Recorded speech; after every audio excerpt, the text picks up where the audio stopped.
मित्रांनो, आज हा दूध व्यवसाय इतका मनापासून या स्त्रियांनी किंवा ह्या महिलांनी आपल्याला जपलेला आहे. खरोखरच कौतुक केलं पाहिजे. पण यातलं एक चिंतेची बाब अशी आहे की सगळी इथं वयस्करच माणसं या ठिकाणी बघायला मिळाल्यात. म्हणजे जी नवीन असणारी जी पिढी आहे ही जवळजवळ 20 ते 25% या ठिकाणी दिसत आहे. पण राहिलेली जी पिढी आहे ही जुनी, यानेच हा छंद जोपासलेला आहे. प्रत्येक म्हस दूध खायसाठी ठेवलेली आहे आणि त्याच्या पाठोपाठ या मुर्रा म्हशीच्या या ठिकाणी ज्या रेड्या दिसतात या ठिकाणी अशा क्वालिटीच्या मुर्रा म्हशीच्या रेड्या या ठिकाणी तयार करायचं आहे. आता हे तयार करत असताना चांगलं जातीवंत सिमेंट यांनी या ठिकाणी वापरायचं काम सुरू केलेलं होतं आणि आज दुनियामध्ये नाव उभं करायचं काम या हरियाणाच्या सगळ्या शेतकऱ्यांनी या ठिकाणी केलेलं आहे. पशुपालक मित्रांनो, खरोखरच या ठिकाणी कौतुक केलं पाहिजे ह्या माणसांचं.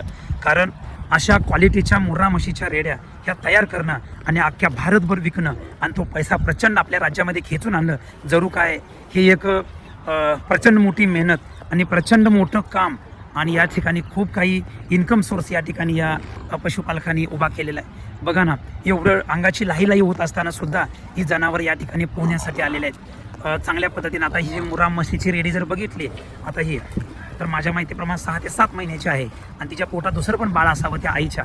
तर अशा क्वालिटीच्या आणि गुणवत्तेच्या या ठिकाणी रेड्या तयार करणं ही आज काळाची गरज आहे.